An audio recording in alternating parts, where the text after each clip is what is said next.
नमस्कार। बिहार पे चर्चा अभिषेक तिवारी जी के साथ।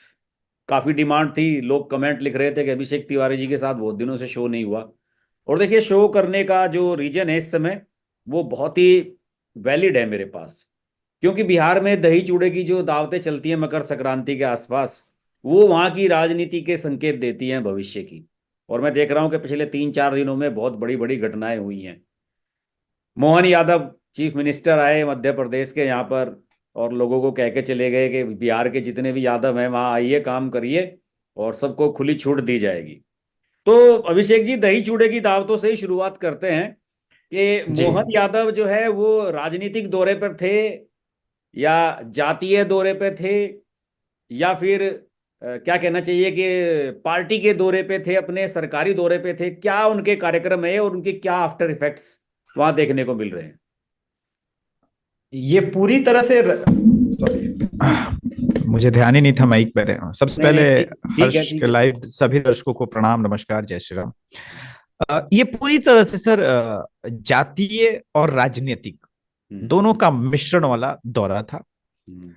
और इसकी जो पहली झलक आप कह सकते हैं, वहां पे जो बिहार के यादव समाज के जितने छोटे बड़े मझौले नेता थे सबको बुलाया गया था, इनवाइट किया गया था। और पहला पिच 2024 की रैली में इनका महत्वपूर्ण रोल होने वाला है बिहार में, ये उस दिन डिसाइड हो गया। हम्म। जिस प्रकार से मोहन यादव ने कहा कि ये हिंट दे दिया उन्होंने, आपने इसकी पहले भी भविष्यवाणी की थी कि ये बात जाके कहेंगे, लेकिन उन्होंने कहा ये बात कि जिस प्रकार से बीजेपी में यादव समाज का भी मुख्यमंत्री होता है, हर समाज का मुख्यमंत्री होता है। हम्म। लोग ऐसे भी हैं राजनीति में जो अपने खानदान के अलावा किसी को मुख्यमंत्री नहीं बना सकते, तो क्या यादव समाज झोला ढोएगा? हम्म। इसके अलावा इनविटेशन दे दिया। और वहां पे ग्राउंड पे कवरेज करने के लिए हमारे साथ जो जुड़े हुए हैं बिहार में, अब हम एक जो न्यूज चैनल का जो सेटअप हम बना रहे हैं, हम्म। तो आशुतोष पांडे वहां पे मैंने उनको भेजा था। हम्म। और वहां पे बहुत सारे यदुवंशी मिले जिन्होंने कहा कि भाजपा की आलोचना तो होती है बहुत सारे मुद्दों पे, लेकिन ये बात सही है कि हम्म। दूसरे नंबर पे भाजपा ही यादवों की पार्टी होनी चाहिए, क्योंकि यादवों का जितना सम्मान आरजेडी में होता है उससे कम सम्मान बीजेपी में नहीं होता। बहुत सारे लोगों ने कहा कि हम लोकसभा में बीजेपी की तरफ आस लगाए हुए, मोदी जी राम मंदिर लेकर के आ रहे हैं, बहुत सारी बातें नहीं। तो मैं पहला ये जो दौरा है मोहन यादव का, बड़ा मैं सफल दौरा मानता हूं। और ये इसलिए सफल है क्योंकि आरजेडी अटैक करने पे विवश हुई। तो ये कहाँ कहाँ आरजेडी, कहाँ कहाँ गए थे ये? क्या क्या कार्यक्रम रहे थे इनके यहाँ पे? इनका भोज था विजय सिन्हा जी के घर पे, आवास पे, बीजेपी ऑफिस में भी चूड़ा दही पॉलिटिक्स थी। इसके अलावा कृष्ण मेमोरियल मेमोरियल हॉल है वहां पे भी इनका संवाद था अपने यहाँ के यदुवंशी और यादव समाज यादव के नेताओं से। कृष्णवंशी हाँ समाज, मैंने देखा उनका ऐड छपा हुआ था जी। अखबार में। जी। हाँ हाँ, वो कृष्णवंशी समाज इन लोगों ने बोला, तो उनसे संवाद था। और बिल्कुल ये पॉलिटिकल एक गाइडलाइन थी कि कैसे हमें पुश करना है अपने यादव नेतृत्व को आगे बिहार में। हम्म। तो बिहार बीजेपी एक स्पष्ट रणनीति के साथ धीरे धीरे बढ़ रही है, और ये सफल है क्योंकि पैनिक मोड में दिखे शक्ति यादव, पैनिक मोड में दिखे।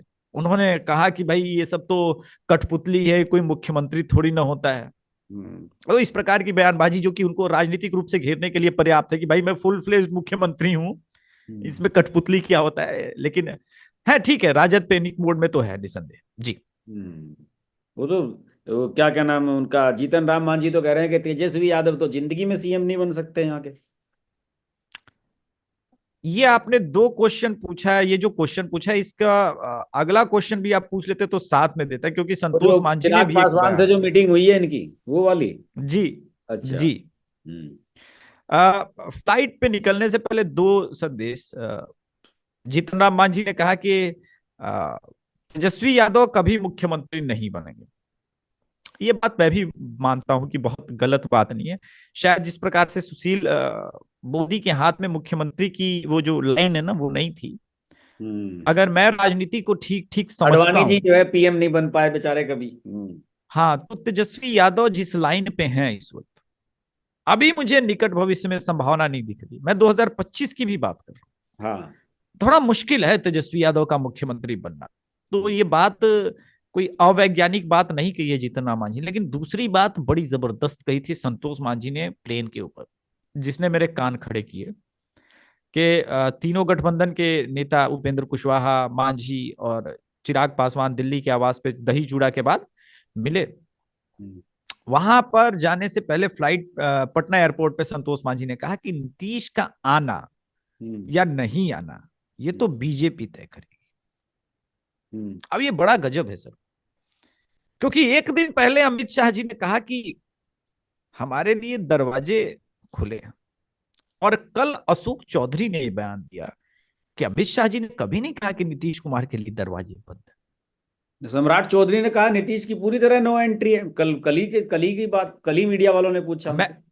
बिल्कुल, और सम्राट, मैं बार बार आपके दर्शकों को यह बात क्लियर करता हूं कि सम्राट चौधरी और चिराग पासवान ये दोनों एंट्री के अगेंस्ट है, और इसी वजह से वो दही चूड़ा की एनडीए अलायंस की मीटिंग हुई थी, जिसमें बीजेपी नहीं थे, घटक दल कह सकते हैं, जिसमें इन लोगों ने बताया, और पीएमओ में, एचएमओ में, अमित शाह जी तक जहां तक ये पहुंच सकते हैं वहां तक इन्होंने इंफॉर्मेशन पहुंचाने का प्रयास किया कि देखिए हमारा गठबंधन मजबूत है, हम लोकसभा में ठीक ठाक जीत सकते हैं, आप क्यों 40 में 39 38 सीट के पीछे जाकर के अपना नंबर कम करना चाहते हैं। क्योंकि मेरा ये मानना है कि अगर जदयू आती है बीजेपी के साथ, हम्म, एक हाई सिचुएशन समझ लेते हैं हम, तो बीजेपी को अपनी सीटों से समझौता करना पड़ेगा, बीजेपी फिर मैक्सिमम 17 पे लड़ेगी, और बीजेपी अभी 20 22 25 पे लड़े या 30 पे लड़े, 25 से तो नीचे नहीं है लड़ेगी।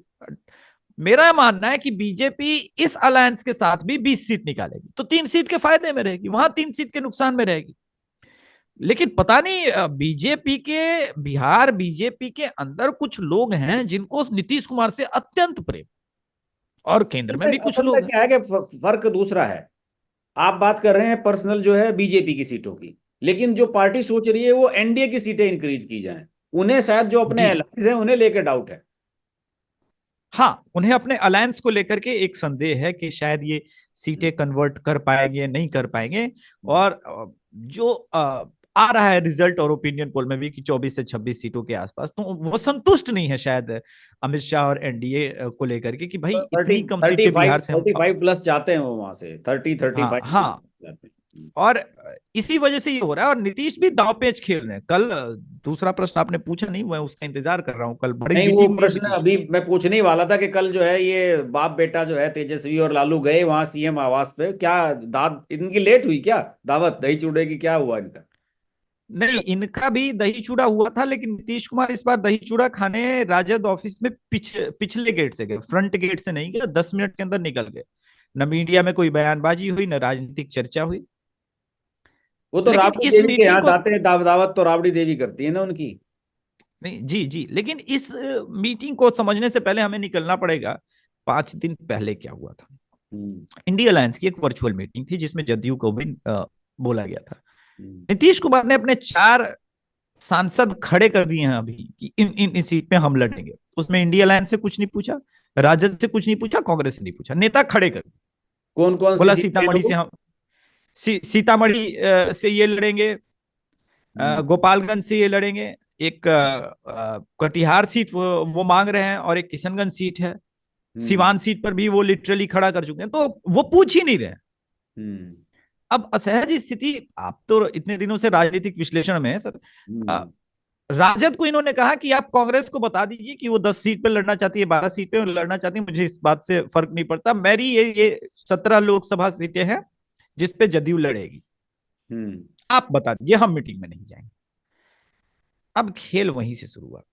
नीतीश कुमार को 17 सीटें मिल नहीं पा रही, हम्म, उनके मन मुताबिक भी सीटें नहीं मिल पा रही, और नीतीश के ऊपर जो नीतीश के सांसद हैं, एमपी हैं, उनका दबाव है कि हम सब बीजेपी लहर में जीते थे, बिना बीजेपी के जदयू के सांसदों की संख्या ड्रास्टिक ढंग से कम हो जाएगी, हम डिजास्टर परफॉर्मेंस करेंगे, और ये जदयू के लिए आपके अध्यक्ष बने रहते हुए इस प्रकार की परफॉर्मेंस हो तो खराब संकेत है।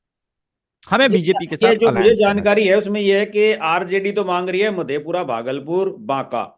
कांग्रेस जो है कटिहार, माले, सीवान, काराकाट, इन पे दावा कर रही है। तो इसमें जेडीयू नहीं को ठीक, छोड़नी पड़ेंगी इनमें निश्चित रूप से जेडीयू को छोड़नी पड़ेगी कुछ सीटें।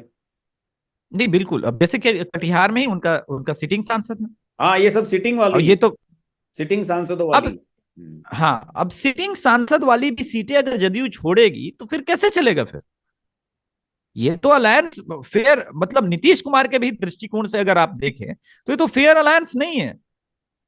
सिटिंग सांसद कैसे नीतीश कुमार दे सकते हैं जहां पे उनके जीते हुए हैं? आप तो नहीं जीते। सिटिंग सांसद तो पूरे देश में किसी का भी होगा वो नहीं छोड़ेगा उस सीट को, उसका तो मेन दावा अब ही उसके ऊपर काराकाट, रहेगा। अब मैं थोड़ा काराकाट सीट पे आता हूं। एनडीए से काराकाट से उपेंद्र कुशवाहा लड़ना चाहते हैं और वहां पे जदयू का सांसद है, तो राजद का तो कहीं से अधिकार नहीं बनता ना वहां पे। कांग्रेस का अधिकार सासाराम सीट पे बनता है, वो सासाराम सीट ले ले। वहां से बीजेपी लड़ी थी, बीजेपी के छेदी पासवान जीते थे वहां से वो ले ले सीट। काराकाट कैसे संभव है? उसी प्रकार से सिवान में सिटिंग है। अब सिवान में शहाबुद्दीन के की पत्नी, बीवी, पत्नी नहीं कहना चाहिए, पत्नी तो हिंदू धर्म में होता है, बीवी लड़ना चाहती है, हिना शाह। तो हिना साहब को आरजेडी टिकट देना चाहती है, आरजेडी के सिटिंग सांसद के इस पे, तो ये तो बेईमानी हो गई। अब हिना साहब को आपको रिप्लेस करना है कहीं से तो आप कीजिए। उसी प्रकार से सर, कटिहार की हमने बात कर ली, सीतामढ़ी में अनाउंस कर चुके हैं अपना कैंडिडेट नीतीश कुमार। तो ये सारी कठिनाइयां हैं जिस वजह से नीतीश कुमार असहज तो है। इन्होंने कौन कौन सी सीटों पे तो कैंडिडेट डिक्लेयर किए हैं नीतीश ने? सिवान, मुजफ्फरपुर और मुंगेर।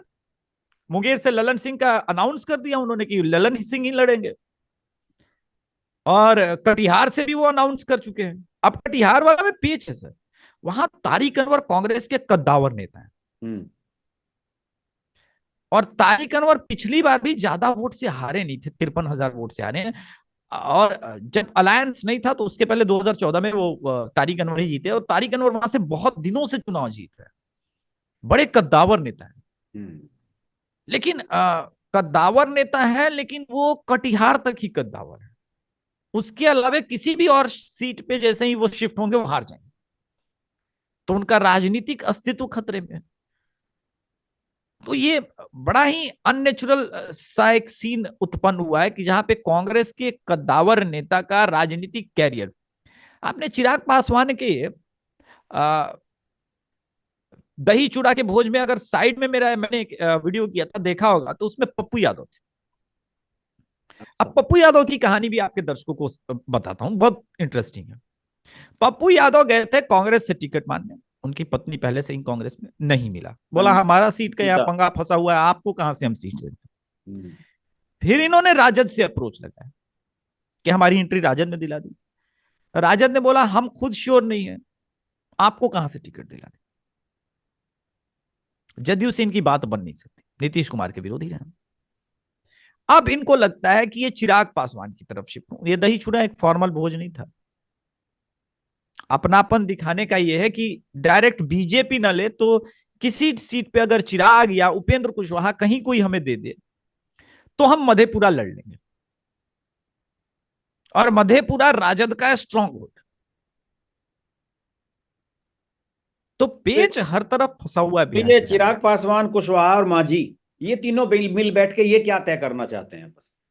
ये आपस की सीटों की, देखिए जहां तक मेरा सोर्स नहीं है, डायरेक्टली मैंने लोजपा के बहुत बड़े नेता से बात किया था फोन पे कि क्या नीतीश वापस आ रहे हैं या आप लोग मीटिंग क्यों की। हम्म।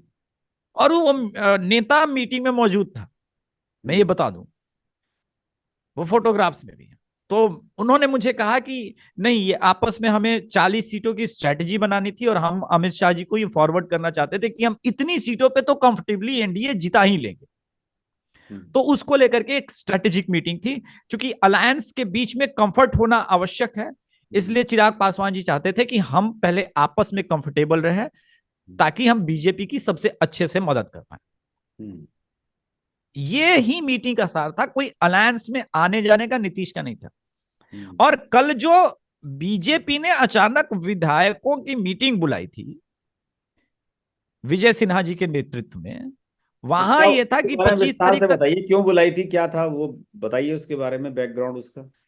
हाँ, नहीं, वो मीटिंग अचानक बुलाई गई थी। अब ये मीटिंग को लेकर के शोर शराबा इसलिए हुआ क्योंकि दो चीजें क्लैश कर गई।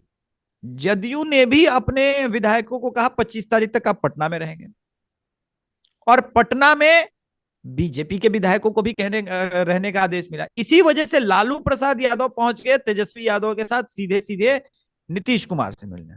अब इस स्टोरी को मैं ब्रेक करूं उससे पहले हम ये समझे कि मिलने क्यों गए थे। उन्होंने सीधे सीधे पूछा कि क्या आप अलायंस तोड़ने वाले हैं।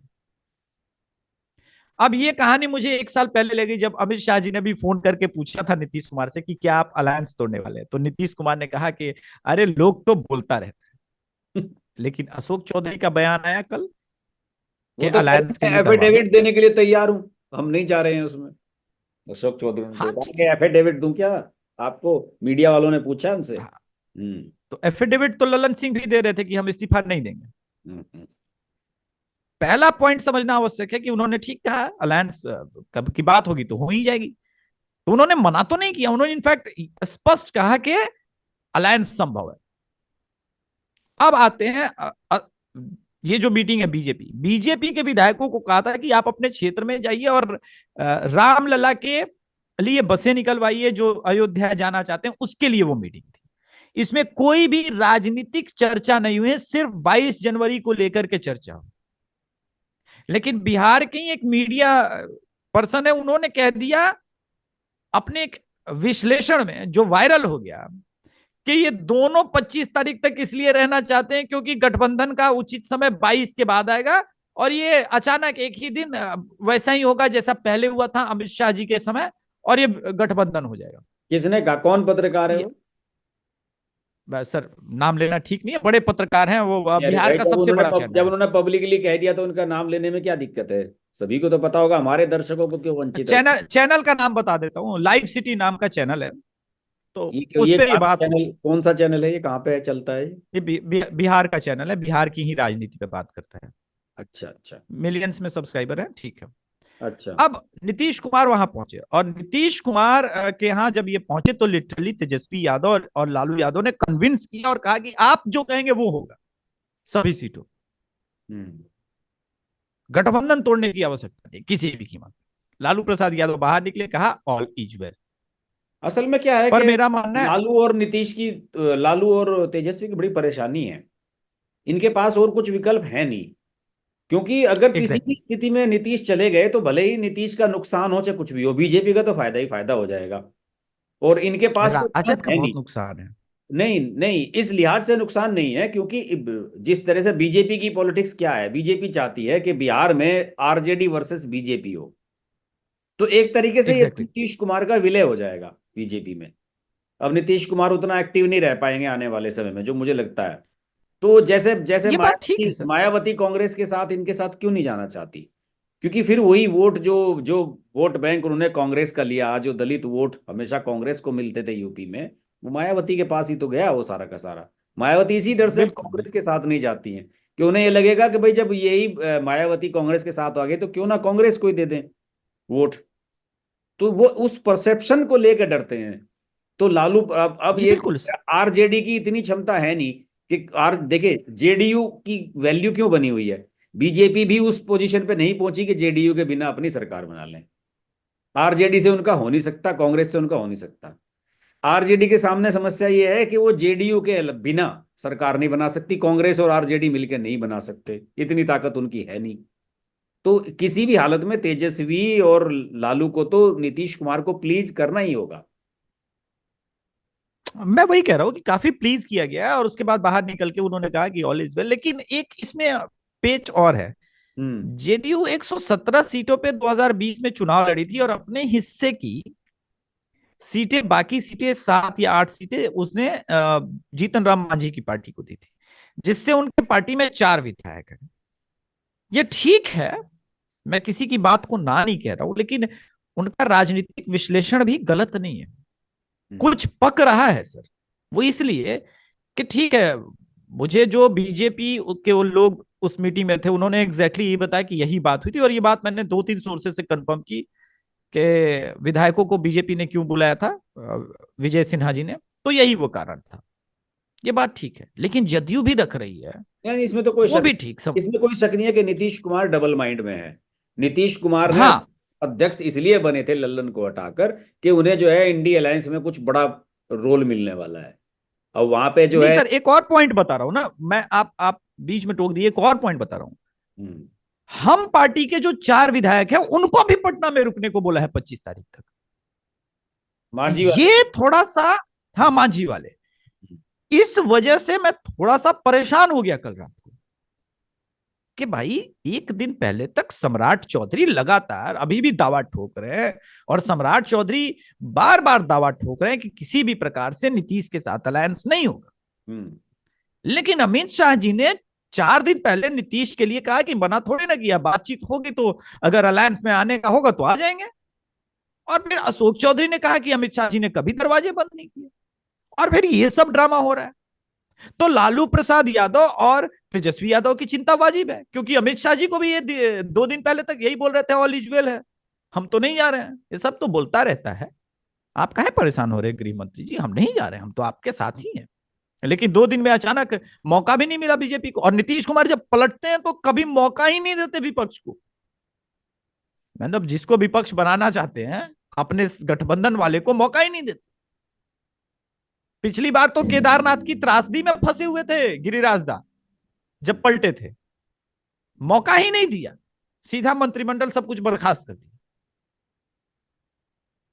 तो ऐसा नहीं है कि जो खिचड़ी के बाद है कड़ाही नहीं चढ़ी है, कड़ाही चढ़ी है। नीतीश कुमार भी डबल माइंडेड है, बीजेपी के कई नेता भी डबल माइंडेड है, और आरजेडी भी। इस वजह से तो बिहार इस वक्त एक ऐसी जगह पे है, पेंडुलम की तरह झूल रहा है, और इसी वजह से आप देख सकते हैं बिहार में लॉ एंड ऑर्डर का मतलब बुरा हाल बना हुआ है। अरे आज बड़ी भी किडनैपिंग बड़ी हुई जिसको भयंकर लेकर घटना पुलिस हुई भी। वो फुलवारी शरीफ वाली बच्चियों के साथ, और वो लालू के पोतों ने पीट दिया किसी अधिकारी को वहां पे। जी वो भी खबर में है, वो तो सबके सबके ट्विटर अकाउंट पे, और वो तो बोल रहे हैं मीडिया में कि सीधे लालू के पोते। तो ये सारा जो आकलन है, और ये जो है बिहार एक ऐसे संकट से जूझ रहा है, और मेरा स्टेट से मुझे दुख है। लोग कहते थे कि, और कहते हैं कि कोशी बिहार का शोक है। अरे सर पिछले 10 साल से मेरा स्टेट अनस्टेबल है। समझ न पुलिस अधिकारी न कार्यपालिका, किसी को समझ में नहीं आता कब कौन कहां किसके साथ सत्ता में रहे। 2013 से राजद आई, बीजेपी आई, फिर राजद आई, फिर बीजेपी आ गई, और अब क्या पता फिर बीजेपी आ जाए। तो नीतीश कुमार जरूर सत्ता के केंद्र में, ये बात ठीक है, लेकिन गठबंधन बदल रहा है, और नेता और वोटर जिसको वोट आउट करता है उसका बदल जाता है। तो ये भी एक दुखद पहलू है बिहार के बारे में। बिहार बिहार की तरह एक स्थिति जो है पंजाब में भी हो गई है इस समय। वहां पे क्या है कि जो लोकल इकाई है हर पार्टी की, वो एक साथ नहीं आना चाहते। बीजेपी और अकालियों को अकालियों को साथ नहीं लेना चाहती वहां पे। और वहां पे जी आम आदमी पार्टी और कांग्रेस वाले साथ नहीं लड़ना चाहते, लेकिन दोनों का जो केंद्रीय नेतृत्व है वो बिल्कुल अलग तरीके से सोच रहा है। वहां सेंटर में वहां भी बीजेपी ये सोच रही है, ये भी ये जैसे बीजेपी की सेंट्रल लीडरशिप और बिहार की जो स्थानीय लीडरशिप है उसके बीच में एक एक राय नहीं बन पा रही है इस मुद्दों पर। ऐसे ही पंजाब की भी स्थिति हो गई है। तो इन इन सब चीजों को नहीं। देख के ऐसा लगता है कि अभी फिलहाल पार्टी की, खासतौर से बीजेपी की प्रायोरिटी लोकसभा चुनाव ज्यादा है। क्योंकि ये सब सम्राट हाँ चौधरी वगैरह जो बात कर रहे हैं, इनका जो है ये इसी साल होने वाले जो अगले वो होंगे अगले साल उनके चुनाव अगले साल है। विधानसभा के, वो उन्हें ज्यादा सेंटर में रख रहे हैं। लेकिन पहला टारगेट अमित शाह और नरेंद्र मोदी की सोच भी अपनी जगह सही है कि भाई पहले ये चुनाव जीतो, उसके बाद तो सारा सब हो जाएगा काम अरेंजमेंट। उसमें तो एक साल भर है, नहीं बहुत ये ठीक है ना, एनडीए का नंबर सी बढ़ेगा तो दूसरी जगह बीजेपी का भी बढ़ जाता है वो वोट के कारण, वो ठीक है, मैं सब बात समझता हूँ। हम्म। लेकिन मेरा ये मानना है कि बीजेपी की भी क्रेडिबिलिटी बिहार में फिर जाएगी सर। हम्म। और आपने इतने दिनों से चिराग पासवान को स्वयं तैयार किया है। अभी हाजीपुर की आइकॉनिक रैली हुई थी सर चिराग पासवान की। हम्म। मतलब जो ग्राउंड पिता नहीं भर पाए, जो ग्राउंड अटल बिहारी वाजपेयी नहीं भर पाए, जो ग्राउंड लालू प्रसाद यादव, नीतीश कुमार और रामविलास पासवान की ज्वाइंट रैली नहीं भर पाई, वो ग्राउंड जो है इस बार चिराग पासवान की रैली में भर गया सर। नहीं, चिराग पासवान तो नो डाउट हो तो बिल्कुल एकदम लोकप्रिय है ही। और खास तौर से तो 12-22 तारीख का बुलावा भी आया है चिराग का, तो उसने कह दिया है कि मैं जा रहा जी हूँ वहां पे, अयोध्या जा रहा हूँ। हाँ, पासवान। मुझे लगता है कि जितना स्पष्ट माइंडसेट इस वक्त चिराग पासवान के पास है बिहार को लेकर के, अपने विजन को लेकर के, उतना शायद किसी और पार्टी के नेता में भी विजन वो स्पष्ट नहीं है। देखिए, लोग कह सकते हैं कि अरे वो तो चिराग को आप चिराग बहुत पासवान का ज्यादा बड़ा विजन बना है। स्पष्ट होने की वजह है। जी विजन किसी का स्पष्ट क्यों नहीं है वहां पे? स्पष्ट नहीं है कि नीतीश कुमार को लेकर, लेकिन नीतीश कुमार को हम्म, लेकर चिराग पासवान पहले से ही स्पष्ट है कि मुझे नीतीश जी का तो विरोध ही करना है, तो उनके सामने तो मसला ही कुछ नहीं है। लालू लालू के जी खिलाफ बीजेपी भी है, चिराग पासवान भी है, लेकिन नीतीश को लेकर बीजेपी जो है वो ढुलमुल है। लेकिन चिराग पासवान तो बीजेपी से ज्यादा जो है उनका तो नीतीश का ही विरोध था। जब पिछली बार अलग होकर चुनाव बिल्कुल। लड़े तो उनका तो मेन जो डैमेज किया था उन्होंने, नहीं, मैं मानता हूं कि नीतीश को इस ही वक्त किया। उनके पास मैं मानता हूं कि चिराग पासवान जो सोच रहे हैं, जो कर रहे हैं, ये ठीक है। वो मोदी जी के हनुमान है, और मोदी जी ने स्वयं बार बार वो, क्या होता है कि कोई भी फोटोग्राफी सेशन जो है राजनीति में, मैं मानता हूं वो एक संकेत ही होता है, यूं ही नहीं होता। तो बार बार सर पे हाथ रखना, कंधे पे हाथ रखना अभिभावक की तरह, बार बार अन्य गठबंधन दलों के आगे प्रेटेंड करना कि मेरे लिए चिराग बहुत महत्वपूर्ण है। तो ये सारी चीजें जो है, जिस प्रकार से केंद्रीय नेतृत्व बढ़ा रही है, अब ये देखना होगा कि चिराग के आगे क्या प्लानिंग, चिराग को लेकर के अमित शाह और नरेंद्र मोदी की क्या प्लानिंग है, क्योंकि मैं नहीं मानता हूं कि ये दोनों चिराग का भी त्याग करने को तैयार हों। अच्छा, अब आखिरी सवाल राम मंदिर को लेके है। 22 तारीख की आपके पटना में क्या तैयारियां हैं? इधर यूपी में, दिल्ली में तो जबरदस्त माहौल है, मार्केट सजने लगे हैं यहाँ माहौल हर पे। जगह, मार्केटों में झालरें लगा दी गई हैं दिवाली की तरह। हर जगह है सर। अच्छा, मतलब अद्भुत सा एक लग रहा छुट्टी है, है लग नहीं ही नहीं बिहार रहा है में? कि 22 तारीख की छुट्टी की है नहीं, या कुछ नहीं? नहीं, छुट्टी वगैरह का तो सेंटर की चीजों को छोड़ के बाकी तो छुट्टी वुट्टी ये नहीं कर रहे अभी तक। अभी तक तो कोई यहाँ इंफॉर्मेशन नहीं यूपी है में, छुट्टी यूपी में वगैरह तो की। योगी जी ने छुट्टी कर रही है, सब स्कूल कॉलेज बंद रहेंगे तो। वही बात है ना सर, आप लोग यूपी वाले हैं, लकी आदमी हैं, हम लोग नीतीश वाले हैं, कर्म फूटे हुए हैं, तो अब वो अंतर तो रहेगा, लेकिन हाँ मैं सुशील झालर वालर सुशील लगने मोदी शुरू का हो गए। बयान पढ़ रहा था, उन्होंने कहा था कि आधे दिन की छुट्टी कर देनी चाहिए थी यहाँ पे बिहार में। सर आप, मैं सोच रहा था पूरे एपिसोड में आपने इस आदमी का नाम क्यों नहीं लिया। नहीं, मैंने लिया। इसी आदमी के सुशील मोदी का मैंने पहले भी लिया है, उन्होंने जो कहा है कि वो लालू के पोतों पे एनएस से लगना चाहिए, मैंने जिक्र किया था उसका। हाँ, हम्म। लालू के पोते पे लगना चाहिए, तो कौन लगाएगा सर? हम्म। तेजस्वी यादव लगाएगा, उसके पास गृह मंत्रालय है। हम्म। नीतीश कुमार लगाएंगे ना, बिल्कुल नीतीश कुमार सही। को काहे नहीं बोलते? लेकिन जिनके जीवन का एकमात्र लक्ष्य यही हो कि मुझे डिप्टी सीएम बनना है, मेरी ट्यूनिंग अच्छी है नीतीश जी के साथ, तो अब छोड़िए क्या बोल रहे हैं। ये बात ठीक है, आधे दिन की छुट्टी होनी चाहिए, हम्म। ये सब बातें ठीक है, लेकिन यहाँ राम लला को लेकर के एक उत्साह जो गांव में दिखता है, जो लोग दीपावली मना रहे हैं, झालर मोती सब खरीद के लेके आ गए, पटाखे बिक रहे हैं, ठीक है, तो दीपावली मनेगा। और इस बार तो कोई प्रदूषण वगैरह भी समस्या नहीं है, माइलॉर्डशिप भी ये नहीं कह सकते कि पटाखे नहीं फोड़ सकते हो, दीपावली आ रही है। वो तो अब की तो बार ये तो सारी बता के चीज नहीं तो है। फोड़ेंगे ना लोग, अब की बार तो वैसे ही बस फोड़ देंगे डायरेक्ट। क्या होगा अब की बार? नहीं, अच्छी हमारे बात क्या बच्चे है भी कि, तो पटाखे रखे हुए हैं संभाल के दिवाली से ही, कि कुछ ये अच्छी बात क्या है कि यहाँ के नेता भी समझ रहे हैं कि ये जो राम वाला माहौल बिहार में भी दिख रहा है, हम्म। ये राजनीतिक रूप से रामद्रोहियों को हवा में उड़ा के लेके जाएगा, इसमें कोई संदेह नहीं है। हम्म, बिल्कुल सही बात है।